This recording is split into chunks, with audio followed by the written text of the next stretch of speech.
Hi there everyone, this is Nexus of Thought, and today I'm going to do a slightly longer video on the English Premier League, and we're pretty much at the halfway point of the league this season, 2023 to 2024, and I thought I would give my opinions on the various clubs, the 20 clubs that comprise the league, as to whether I think they're underperforming or performing and whether they will actually improve. So in number 20, position, the 20th position at the foot of the table is Sheffield United, a newly promoted team. Sheffield United have sometimes turn in an excellent defensive display, as we saw in the game, for example, against Manchester City or even against Liverpool when they faced them. But other times they've actually been dreadful, such as when they were completely whooped by Newcastle United. I think at the end of the day, Sheffield United, though, will just not score enough goals, and I foresee that they will definitely be relegated. There's only so much you can do with this team, and unfortunately they are more of a championship club. I apologize to all followers of the Blades. Number 19 is Burnley, and Burnley play fairly attractive soccer, and I like the fact that they have a South African player there, Foster, who seems to be actually achieving a certain amount of success at that club. I like Burnley, and I like the way of playing. I like Vincent Kompany, but just like Sheffield United, I don't think they're going to have the wherewithal to stay on board. To survive, they would probably need more of a manager of the type of Sean Dyche or perhaps Sam Allardyce. And Kompany, although he's trying to play the game the right way, I don't think he's going to be able to deliver it. I just don't think they have enough depth to do that. In number 18 is Luton, and Luton have really impressed, especially with their home form at Kenilworth Road. They're quite a difficult team to beat, but I don't know if it's going to be enough, especially when they face some of the tough clubs that they've played well at home when they face those clubs on the road. And I think ultimately this is going to be telling. Kudos to Ross Barkley for resurrecting his career and turning much of his play at Luton to a great advantage. But I think what we are looking at this season is the relegation of the three promoted teams that came up last season going down, and I think Luton just won't have enough to carry it out.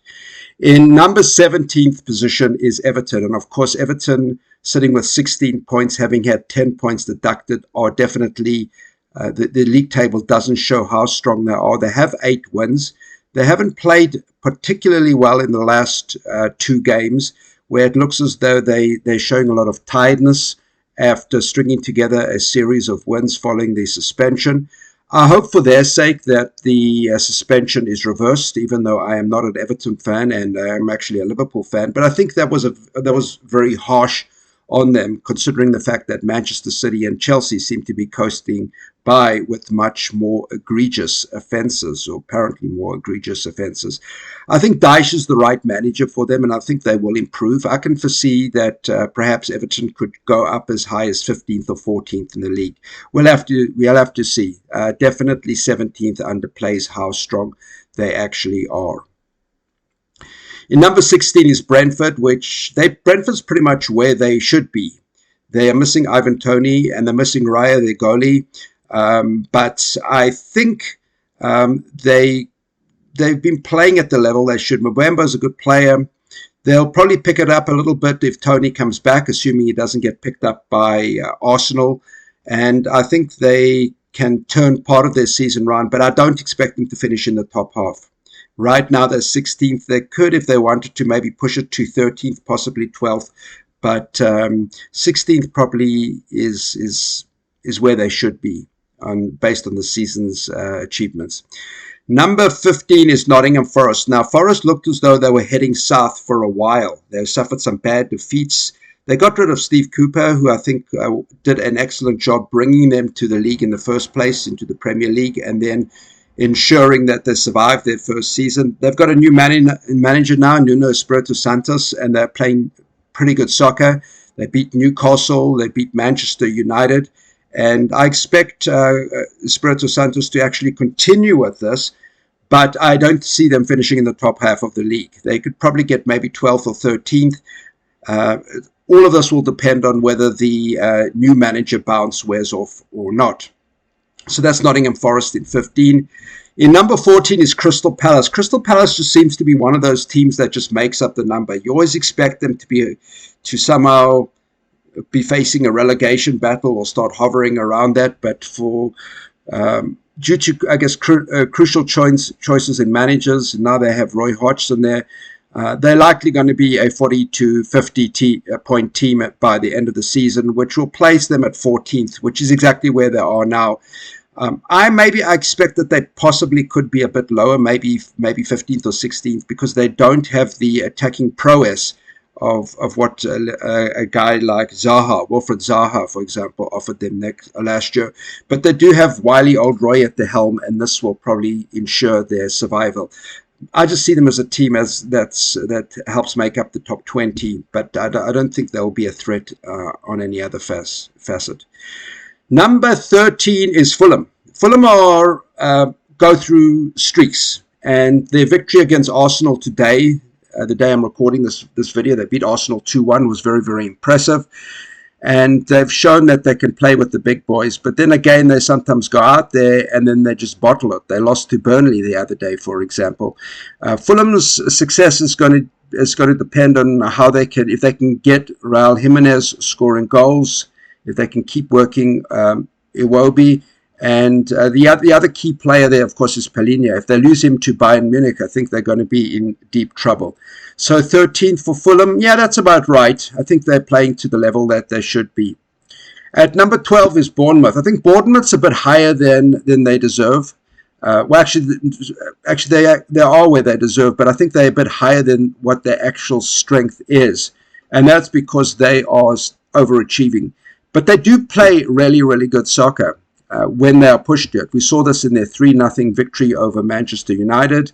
They also beat Newcastle. And they have found a really solid striker in Dominic Solanke. The question is, will it repeat itself in the second half of the season? I'm not convinced it will. They sometimes have the tendency of playing out from the back, which can be irresponsible against the better teams, and we'll just have to see how that phases out. They sit 12th. I'm predicting that they'll probably drop to about 13th or 14th. Now, Wolves is in 11th position, and they could possibly hold that 11th position or maybe be 12th. Wolves have also overachieving. A lot of people had Wolves in the range of getting relegated. But the Korean Chi-Sun, he's playing incredible soccer this season, perhaps the most improved player in the entire Premier League. And I wish him all the success in the Asian Cup. But they will lose. Wolves will lose him for a month. And that's going to affect it, because Korea is likely going to go far in the Asian Cup, if possibly win it, and that's going to impact Wolves. But They have got some good players in there, Neto, and they are grinding out the important results, and that is key to them. They've beaten Manchester City, for example. So 11th, yeah, they'll probably finish about there.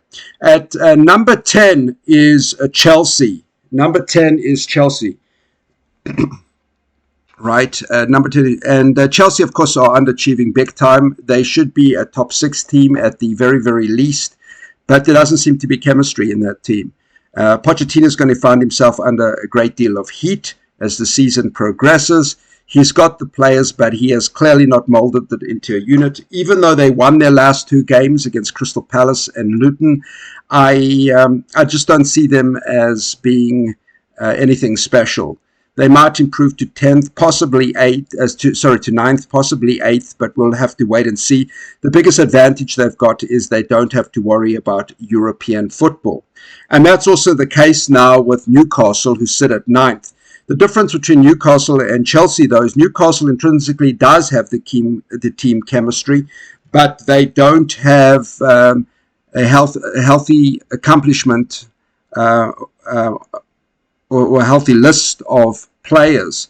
Now, this could change during the mid-season break, mid-season January transfer window. I'm thinking mid-season break is not the Bundesliga, and they could likely pick up a few players. I wouldn't be surprised if some of the players come from Saudi Arabia.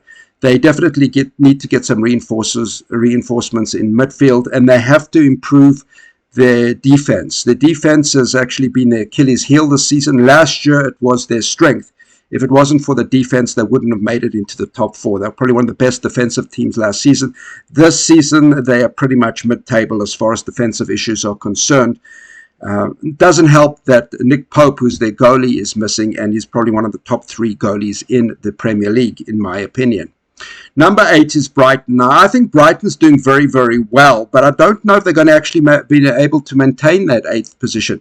Yes, I know they finished 6th last season, and they are in Europe, but I think that that combination of playing in Europe this year and the fact that they've lost players like Casada and McAllister, and if Matoma doesn't start picking it up, he'll also be lost for a month, then I think Brighton may find it in the long run that they're going to struggle. Now, they've got some great players there, Evan Ferguson being one of them, and I like the way that some of the work that Pascal Gross does. They play well as a team. Lewis Dunk is as solid as a rock, but I'm not sure if it's going to translate into anything higher than 8, and I can expect them maybe to drop to 9th or 10th should Chelsea and Newcastle start picking it up. Man United at number 7 is the other great underachiever, almost as bad as Chelsea, because really with the amount of money that they've spent on players, they should be a lot higher in the table, but they are performing very, very poorly. It's basically win one, lose one, win one, lose one. There's no consistency in their results. Even when they win games, they struggle to get it. They have scored a putrid 22 goals, which puts them tied for 3rd place with Crystal Palace as the worst attacking team in the Premier League, which is absolutely shocking. They've kind of got their defense under control, despite having a few injuries, but their attack lacks any teeth. And until they get that ready, it's going to be a hard slug for them to come in at 7th. But they should pick up a few buys, I think, in the January transfer window, although some of their fans don't seem to think so.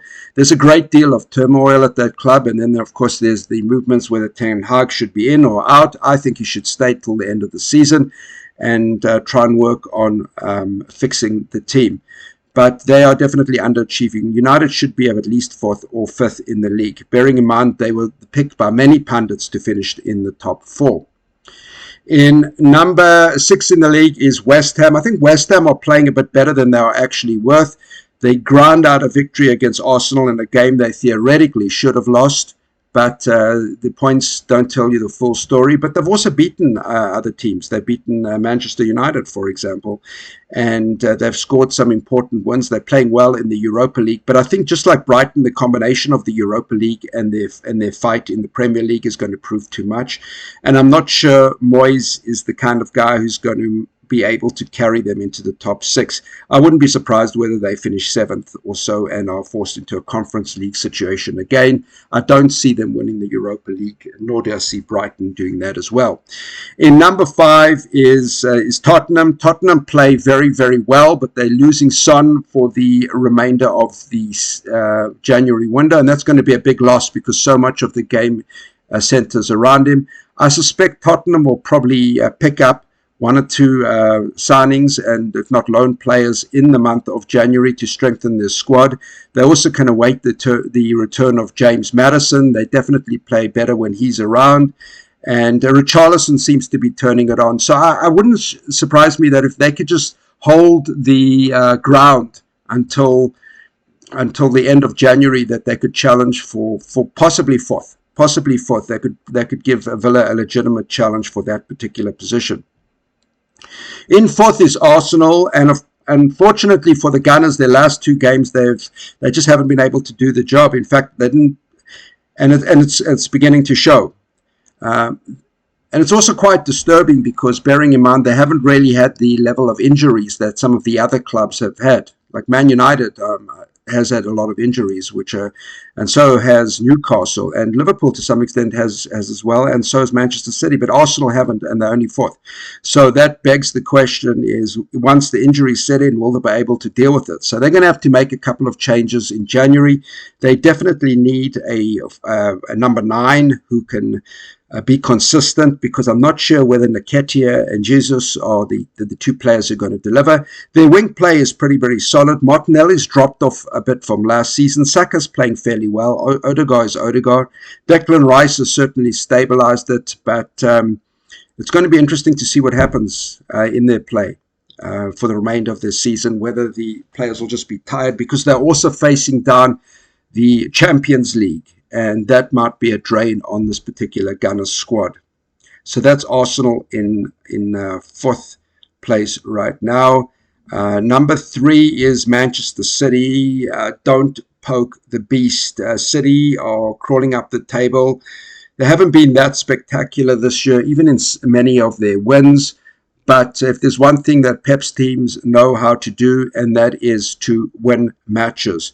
And they'll find all sorts of ways to finally, just by a continual application of the pressure on their opponents, they will find a way to win. And this is what really concerns me with the City. I wouldn't be shocked if they actually attempt. I think it'll be terrible for the game, and it'll be awful because I'm a diehard Liverpool fan, but I wouldn't be surprised me if they actually do another treble this year.